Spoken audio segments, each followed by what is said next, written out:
说起童年的真人动画，一定会想起那一部《巴啦啦小魔仙》。这部魔幻剧曾经红极一时，成为了不少人的童年回忆。直到如今，还有鱼女无瓜、你怎么这个样子等口音梗，以及离开我的魔仙堡等表情包在网络爆火。这部剧还被称为最大卧虎藏龙之地，周雨彤、赵新麦等人都曾在剧中露面。这部剧究竟藏了多少大咖？上映13年，长大之后的主演又变成了什么样子？这里是下探鱼子酱，今天我们就一起来盘点一下《巴啦啦小魔仙》6大主演的现状吧。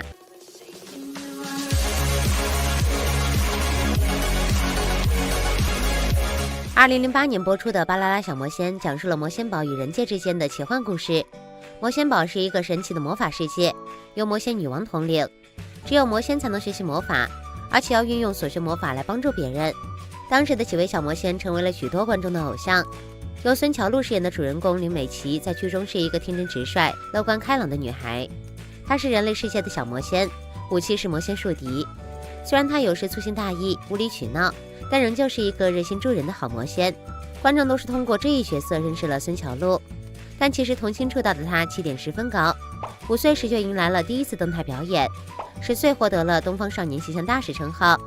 2007年，12岁的她还为北京奥运会吉祥物福娃配音，随后就出演了《巴啦啦小魔仙》，并以此走进千家万户。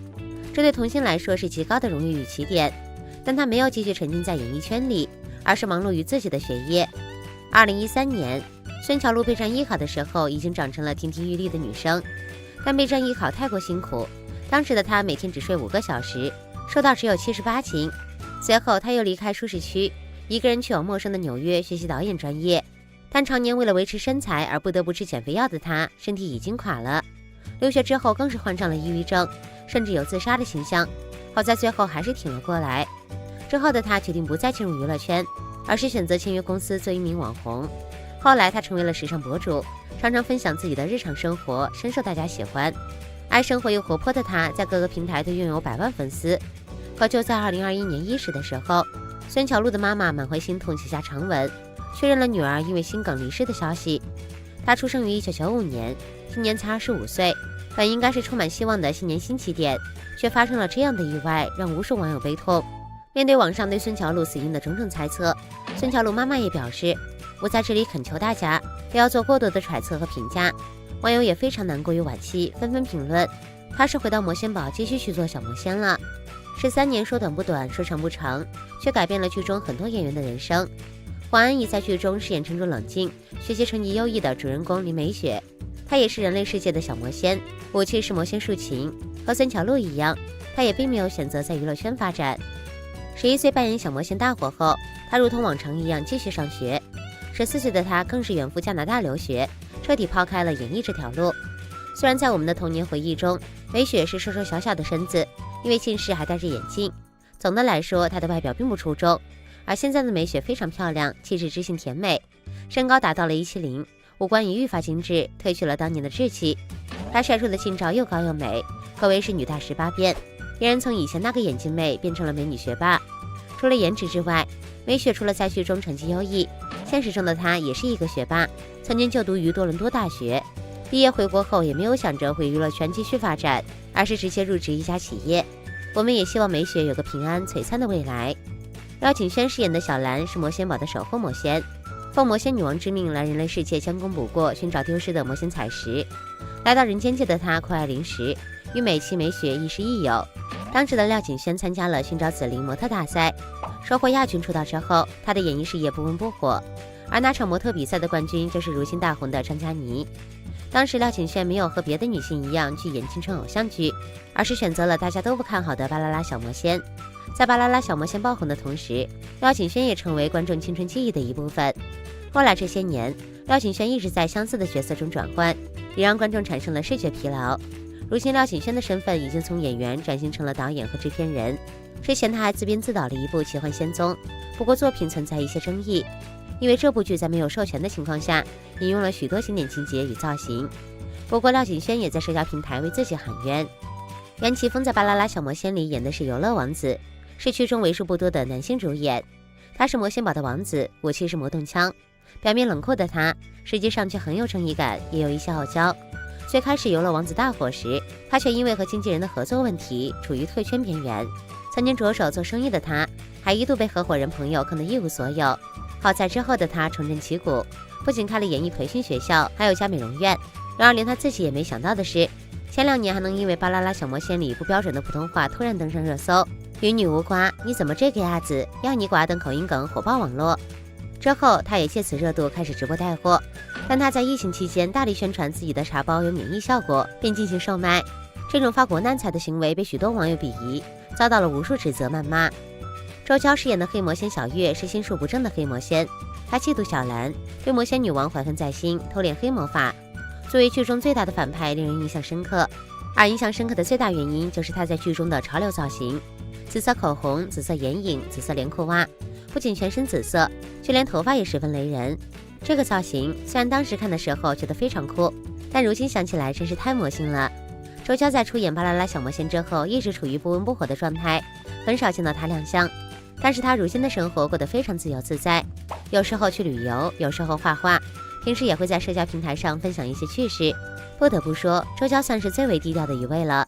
刘美涵饰演的小黑魔仙眼丽丽，其实她的本性并不坏，只是因为好强和寂寞，才会被黑魔仙利用成为小黑魔仙。眼丽丽可以说是全剧的颜值担当了，在当年的化妆技术下，眼丽丽就驾驭住了全紫色的妆容，吸引了许多粉丝。她也是几位主演中事业发展最好的人。在《巴啦啦小魔仙》之前，她就和杨紫合作出演过《女生日记》，后来还在超级女声中进入全国15强，以此加入了中韩泰跨国女子团体艾蜜。她也出演过《心花怒放》《暗恋橘生淮南》《大宋少年志》等知名影视作品。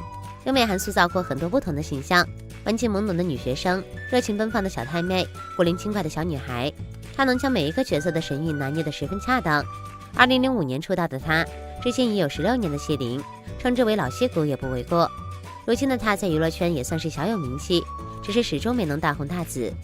除了这些主角之外，还有一个大家可能都不记得的小配角，那就是每天跟在严丽丽身边的方珍妮，而她的饰演者名叫梁静娴。《巴啦啦小魔仙》是梁静娴的首部电视剧，喜爱表演的她后来考入了中戏表演系，进行了系统的学习和训练。她是青云志中的刁蛮师妹艳红，是闺中美人中的高冷英气的全真影，也是大唐荣耀中深藏不露、阴险狠辣的广平王护卫何灵一。如今还在胡一天主演的《绝代双骄》中饰演了女主铁心兰。剧中的她英姿飒爽，颇有几分侠女之气。除了一众主演之外，《巴啦啦小魔仙》还藏了许多大咖。虽然赵今麦并没有在最经典的《巴啦啦小魔仙》中出演角色，但她是后来3部大电影中的林美琪一角。在参演完系列电影的2年后，她就因为出演了《小别离》为观众所熟知。在少年派里乐观皎洁的林妙妙之后，她的人气就水涨船高，甚至还在电影《流浪地球》中出演了韩朵朵，在全国观众面前刷足了脸。如今她是在一起里勇敢的年轻医生容易，她也是玲珑里不惧命运逆风成长的火兔玲珑。赵今麦的资源可谓是十分逆天，她的未来令人期待。周雨彤也是从《巴啦啦小魔仙》大电影里出道，她饰演的是魔仙女王旁边的一位护法。自出道以来，周雨彤出演了不少影视剧，被观众称为小鲜肉收割机。她是《我与你的光年》剧里拥有不死之身的雪姬，也是寒武纪里乐观善良的唐印。大宋少年志里聪慧机敏的赵简是她，从结婚开始恋爱里的霸道女总裁陆芳宁也是她。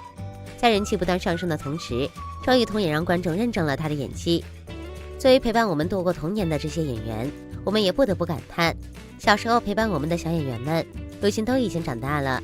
对于这些童年回忆里的人，观众都希望他们事业顺利，万事顺心。对于美琪，观众们也只能感慨，我们永远不知道明天和意外哪个先来，唯一能做的就是爱与珍惜。虾米酱们，你们如何看待《巴啦啦小魔仙》主演的仙装90后的童年回忆，也成就了杨紫、张一山等年轻一代实力派演员？转眼16年，剧中的演员们是否已经大变样呢？这里是下山鱼子酱，今天我们就一起来看一下《家有儿女》的演员们如今何在吧。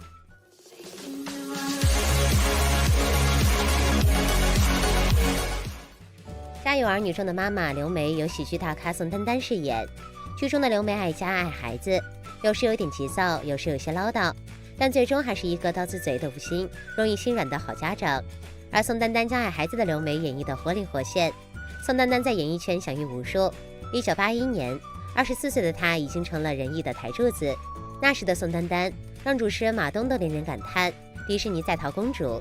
但宋丹丹不愿靠外貌，只想凭借实力赢得尊重。1989年，她就开启了自己的喜剧女王之路，不仅成为春晚的常青树，还在电视剧领域屡出神作。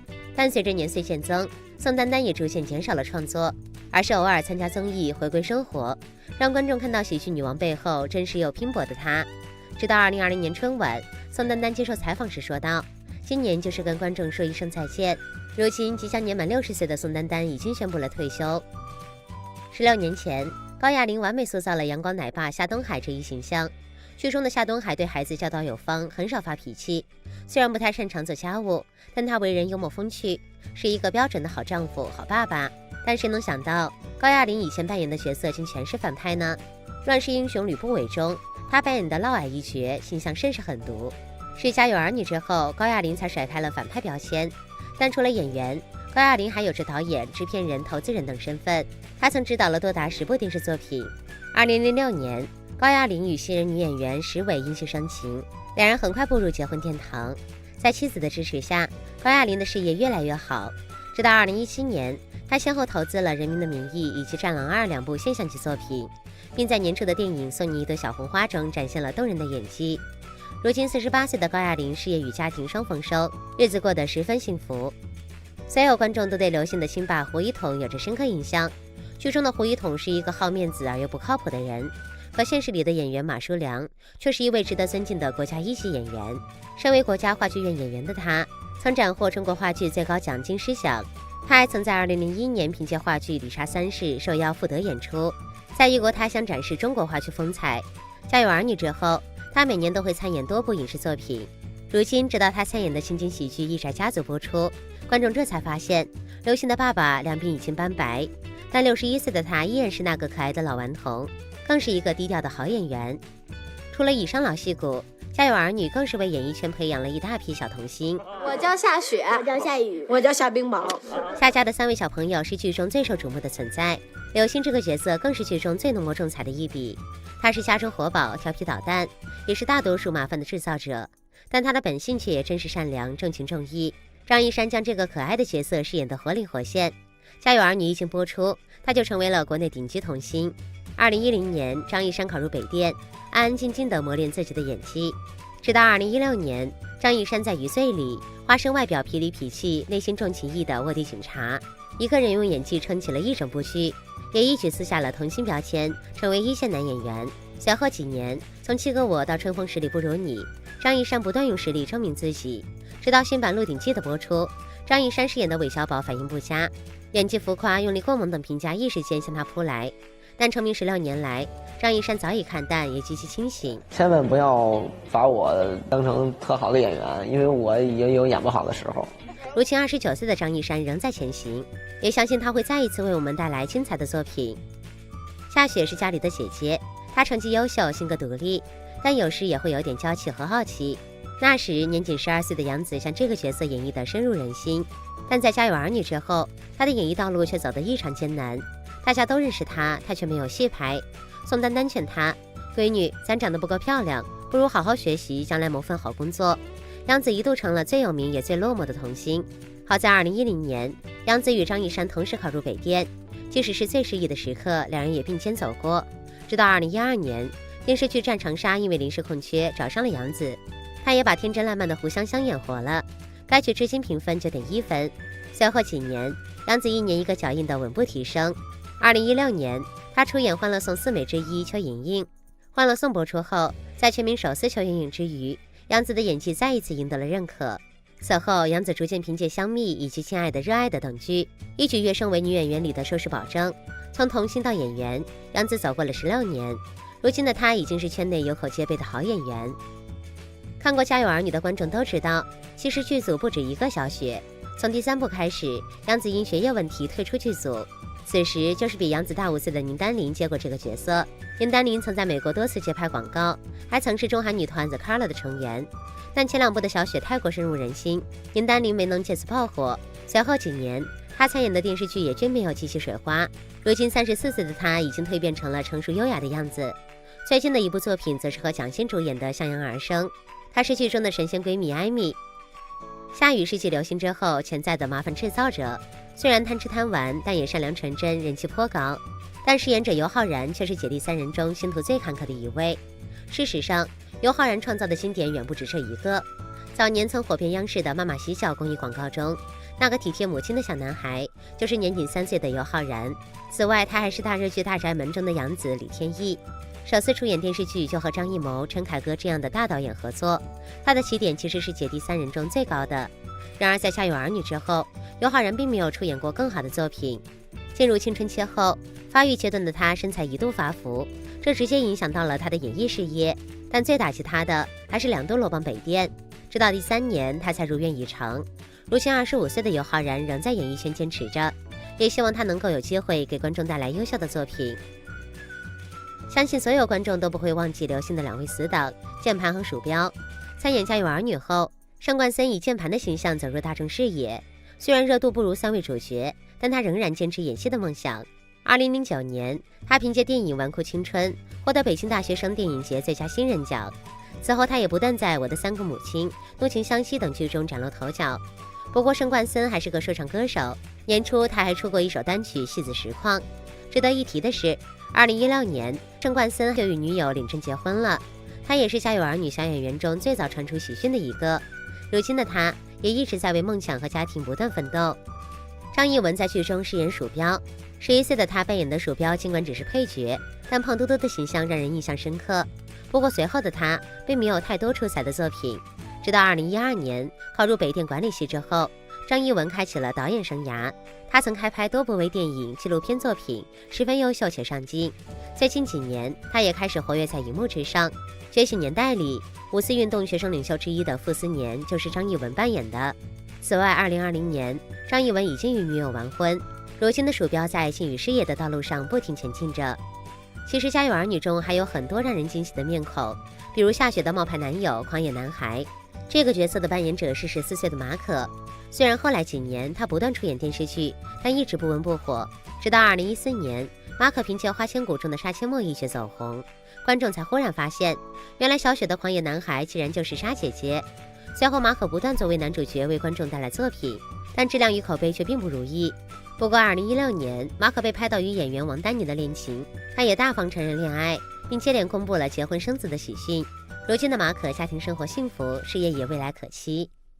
第3部《夏雪的追求者》赵宁其实是包贝尔饰演的，当时包贝尔还不是光头，青涩的他即使戴着一顶帽子，也能看到底下浓密的头发。因为只是客串，《家有儿女》并没有让包贝尔走红。